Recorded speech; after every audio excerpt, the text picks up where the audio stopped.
আজ থেকে তওবা তিল্লা করে আপনার মেহফিল থেকে যাবেন যারা মাকে ভালোবাসেন না। নবীর একজন সাহাবী যার নাম হলো আলকামা। কি নাম? আলকামা। নবীর সাহাবী ছিলেন বাবা, মাকে অনেক দুঃখ কষ্ট দিয়েছিল। যখন তার দুনিয়া ছেড়ে যাওয়ার সময় হয়ে গেল, তার জবান থেকে যাওয়ার সময় কালমা উচ্চারণ হয় না। বাড়ির লোকেরা এত চেষ্টা করে আলকামাকে কালমা পড়ানোর, কিন্তু আলকামার জবানটা বন্ধ রয়েছে, আলকামার উচ্চারণ হয় না। মা, খালারা, বোনেরা একটু মন দিয়ে শুনে যাও ঘটনা। আলকামাকে তার বাড়ির লোকেরা এত কলমা পড়ায়, তবে আলকামার জবান থেকে বাবা কালমা উচ্চারণ হয় না। এবার আলকামার বাড়ির থেকে তার স্ত্রী আমার নবীর কাছে খবর দিলেন। কাকে খবর দিলেন? নবীর নিকটে। নবীর নিকটে খবর দেওয়া হলো, ইয়া রাসূলুল্লাহ, ইয়া হাবিবাল্লাহ, আল্লাহর নবী, আপনার একজন সাহাবী যার নাম হলো আলকামা, তার জবান থেকে কালমা উচ্চারণ হয় না। নবী আমার এই কথা শুনতে নাই রে মা।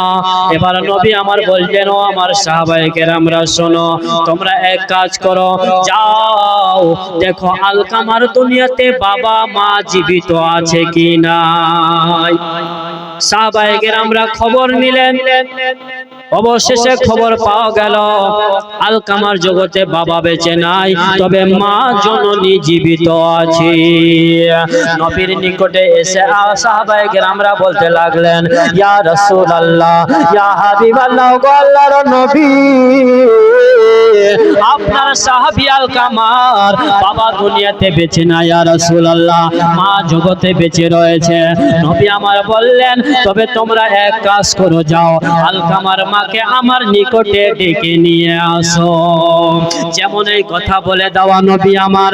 এবার নবী আমার বলছেন, ও আমার সাহাবারা দাঁড়িয়ে যাও। বলে, ইয়া রাসূলুল্লাহ, আপনি তো যেতে বললেন, বলে দাঁড়িয়ে যাও। এই জন্য দাঁড়িয়ে যাও, যদি আলকামার মায়ের যদি বয়স হয়, যদি আলকামার মা যদি বয়স্ক হয়, তার বাড়ি থেকে আসতে আমার কাছে কষ্ট হতে পারে। আহারে দয়ার নবী কেমন নবী, মায়ার নবী কেমন নবী, আমার নবীর আদর্শ ব্যবহার দেখুন। নবী বললেন, সাহাবারা যাও। আবার নবী বলছেন, দাঁড়িয়ে যাও, যদি আলকামার মা যদি বয়স্ক হয়, তার আমার নিকটে আসতে কষ্ট হতে পারে।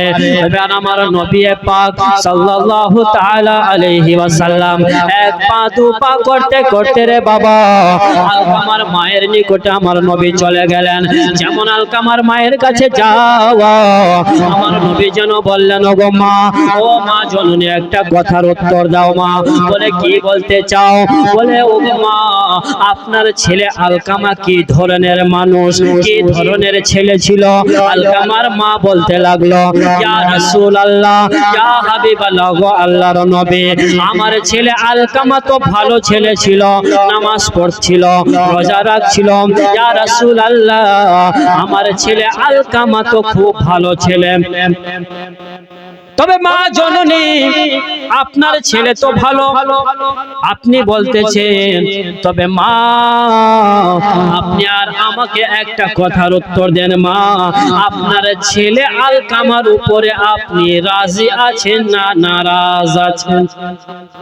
বলুন সুবহানাল্লাহ। আলকামার মাকে নবী আমার যেমনই এই কথা বললেন রে বাবা, আলকামার মা যেন বলতে লাগলেন, ইয়া রাসূলুল্লাহ, ইয়া হাবিবাল্লাহ, আল্লাহর নবী, আমার ছেলে আলকামার উপরে আমি তার মা নারাজ হয়ে আছি। এই জন্য নারাজ হয়ে আছি, ইয়া রাসূলুল্লাহ, এই জন্য নারাজ হয়ে আছি আল্লাহর নবী। আমার ছেলে আমার থেকে তার স্ত্রীর কথা বেশি শুনে, আমাকে ভালোবেসে বাসে না, আমার থেকে তার স্ত্রীর কথা বেশি শুনে, তার স্ত্রীকে বেশি ভালোবাসে, তার স্ত্রীকে বেশি সম্মান করে। ইয়া রাসূলুল্লাহ, এই কথা বলার পরে নবী আমার বললেন, ও বেলাল, বেলাল, ও বেলাল শোনো গো বেলাল। বেলাল বলে ইয়া রাসূলুল্লাহ আপনি কি বলতে চান বলুন গো নবী। আমার নবী বলছেন বেলাল যাও জঙ্গলের মধ্যে চলে যাও রে বেলাল, জঙ্গলে গিয়ে এক বোঝা খড়ি কেটে আনো আমার নিকটে। হযরতে বেলাল হাতের মধ্যে তলোয়ারি নিলেন, তলোয়ারি নিয়ে জঙ্গলে চলে গেলেন। জঙ্গলে যাবার পর হযরতে বেলাল এক বোঝা খড়ি কাটলেন। এক বোঝা খড়ি কাটার পর আমার নবীর নিকটে আলকামা খড়িটা ফেলে দিলেন, রেখে দিলেন। রেখে দেওয়ার পরে বলতে লাগলেন ইয়া রাসূলুল্লাহ ইয়া হাবিবাল্লাহ আপনি যে আদেশ করেছিলেন নবী আমি হাজির করে দিয়েছি। নবী আমার বললেন ওগো বেলাল এবার ওই আমার নবী বলেন ও আমার সাহাবারা তোমরা এক কাজ করো এই লকড়িগুলোতে আগুন লাগিয়ে দাও। আলকামার মা দাঁড়িয়ে রয়েছে।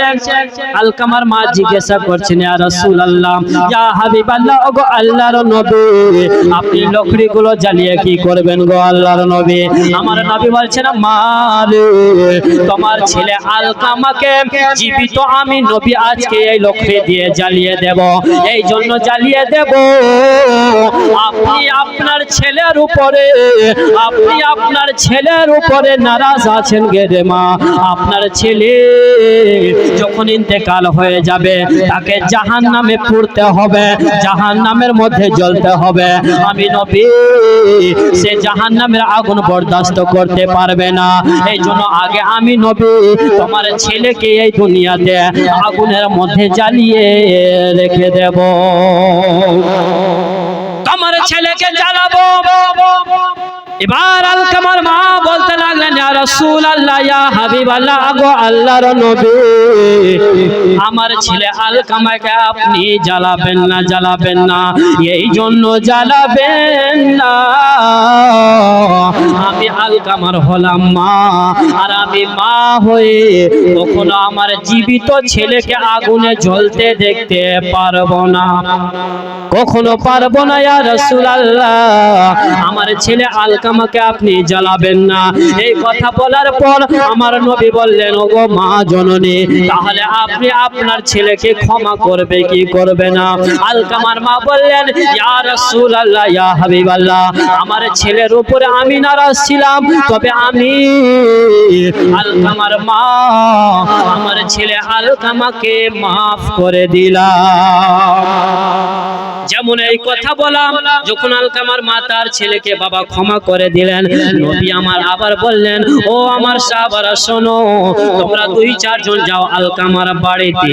আলকামার বাড়িতে গিয়ে দেখো আলকামার জবান থেকে কলমা বের হচ্ছে কি হয় না। সাহাবায়ে কেরামরা 2-4 জন চলে গেল আলকামার বাড়িতে। যাওয়ার পরে আলকামার বাড়ির দরজাতে যেতে নাই, আলকামার বাড়ির ভিতর থেকে যেন কালমা শরীফের উচ্চারণ হচ্ছে। সাহাবায়ে কেরামরা আলকামার বাড়িতে যেতে নাই, দরওয়াজায় যেমনি চলে যাওয়া ওই ভিতর থেকে যেন কালমা শরীফের উচ্চারণ যেন ভেসে আসতেছে। সাহাবায়ে কেরামরা বুঝে গেলেন এবার আলকামার জবানে কালমা শরীফ বেরিয়ে গিয়েছে, এবার কালমা শরীফ উচ্চারণ হচ্ছে। সাহাবায়ে কেরামরা আমার নবীর নিকটে হাজির, বলেন ইয়া রাসূলুল্লাহ ইয়া হাবিবাল্লাহ ওগো আল্লাহর নবী আপনার সাহাবী আলকামার জবান থেকে কালমা শরীফ বেরিয়ে গিয়েছে। কি বুঝতে পারলেন ভাইরা? আমি আপনি যদি মা বাবাকে কষ্ট দিয়ে যাই, দুঃখ দিয়ে যাই, তাহলে আমাদের ঠিকানা জাহান্নাম ছাড়া অন্য কোথাও হবে না। ও মুসলমানেরা, ও যুবক ভাইরা, কখনো মা বাবাকে আঘাত দেবে না, মা বাবাকে কষ্ট দেবে না। আপনার উপরে যদি মা নারাজ থাকে আপনার ঠিকানা জাহান্নামে হবে। আপনি যদি আপনার মা বাবাকে রাজি করে যদি যেতে পারেন আপনার ঠিকানা আল্লাহ জান্নাতে দেবে। মুসলমান, ঘটনা থেকে কি বোঝা গেল? কখনো মা বাবাকে কষ্ট দেবেন না। যদি কষ্ট দেন তাহলে আমার আপনার মরণের পর কি হবে ঠিক বুঝতে পারবো আমি আপনি। তওবা করে যান। মাকে উহ পর্যন্ত বলা যাবে না। মা বাবাকে উচ্চ স্বরে কথা বলা যাবে না। মা বাপের সাথে ভদ্র নম্রতা ভাবে কথা বলতে হবে, সম্মান করতে হবে, সম্মান দিতে হবে। ভাই তওবা করে যান, যারা মা বাপকে দেখেন না, যারা মা বাপকে কষ্ট দেন, খবরদার আর কোনোদিন মা বাপকে কষ্ট দেবেন না। মা বাপ যার দুনিয়াতে আছে ভাই, তার অনেক কিছু আছে দুনিয়াতে। মা বাপের দোয়া আল্লাহর কাছে কারেন্টের মতো কবুল হয়, বলুন সুবহানাল্লাহ। ওই জন্য কোন কবি লিখেছে, কেউ কাটিবে ঝাড়ের বাস, কেউ বলিবে সর্বনাশ, কেউ বা আবার করবে গরম পানি মা জননী। যেদিন তোমায় ছেড়ে যাব আমি, যেদিন তোমায় ছেড়ে যাব আমি মা জননী, যেদিন তোমায় ছেড়ে যাব আমি। একটা ছেলে তখন বলছে, যখন আমি থাকবো না মা বলে আর ডাকবো না, আমার জন্য তুমি কাঁদো না। যখন আমি থাকবো না মা বলে আর ডাকবো না, আমার জন্য মাগো তুমি কাঁদো না। মাগো তোমার দুধের ঋণ শোধ হবে না কোনো দিন, মাগো তোমার দুধের ঋণ শোধ হবে না কোনো দিন। মাফ কইরো রে ও জননী, মা জননী, যেদিন তোমায় ছেড়ে যাব আমি, যেদিন তোমায় ছেড়ে যাব আমি মা জননী, যেদিন তোমায় ছেড়ে যাব আমি। যখন মর দেবে গোসল ফেলিও না চোখের জল, আমার জন্য দুআ করো মা তুমি, বলুন সুবহানাল্লাহ। যখন আমায় দেবে গোসল ফেলিও না চোখের জল, আমার জন্য দুআ করো মাগো তুমি।